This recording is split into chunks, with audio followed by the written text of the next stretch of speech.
আসসালামু আলাইকুম ভিউয়ার্স। পাশের বাড়ির এক ভাই এসে বলতেছে, ভাই দেখেন তো আমার ইমোতে কি সমস্যা হয়েছে। আমি কল দিচ্ছি, কল যাচ্ছে না। সারাদিন কল দিয়ে যাচ্ছি কিন্তু কল যাচ্ছে না। তো ভিউয়ার্স, আমি ফোনটা হাতে নিলাম, হাতে নিয়ে দেখলাম সেটিংসে এলোমেলো করা আছে, সেটিংসের সমস্যা। তো আমি ঠিক করে দিলাম। তো আমি ভাবলাম যে এরকম সমস্যা কিন্তু আপনারও হতে পারে বা সকলের হতে পারে। তো আজকে ইমুর একটা ইম্পর্টেন্ট সেটিংস নিয়ে আসলাম। কেউ কল দিচ্ছে কিন্তু কল যাচ্ছে না, কল ঢুকছে না, সারাদিন কল দেবে কিন্তু কল কিন্তু যাবে না। তো এই সেটিংসটি আজকে আপনাদের আমি শেখাবো। অনেক গুরুত্বপূর্ণ একটা সেটিংস, সকলের কিন্তু প্রয়োজন হবে, অবশ্যই শিখে রাখবেন। আর চ্যানেলটি সাবস্ক্রাইব করে বেলআইকনটি বাজিয়ে দিবেন, তাহলে আমার ইম্পর্টেন্ট ভিডিওগুলো সবার আগে আপনি দেখতে পারবেন। আমি সহজে দেখিয়ে দেব কীভাবে সেটিংসটি ঠিক করবেন। তো এর জন্য কিন্তু ইমোতে যেতে হবে। আমি ইমোতে যাচ্ছি।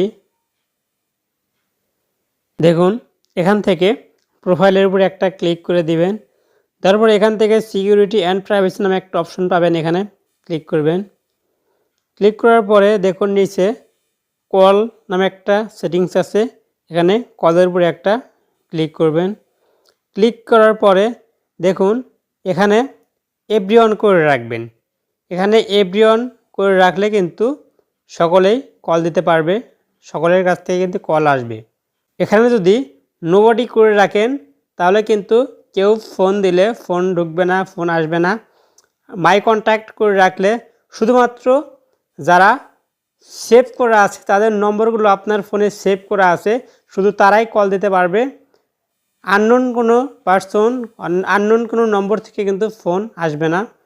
তো ওই সমস্যাটা তখন হবে। আর এভরিওয়ান করে রাখলে কিন্তু সকলেই ফোন দিতে পারবে, আপনার নম্বর যে কেউ নিয়ে কিন্তু ফোন দিলে ফোন আসবে। তো আপনি এখান থেকে এভরিওয়ান করে রাখবেন, তাহলে কিন্তু সমস্যার সমাধান হয়ে যাবে।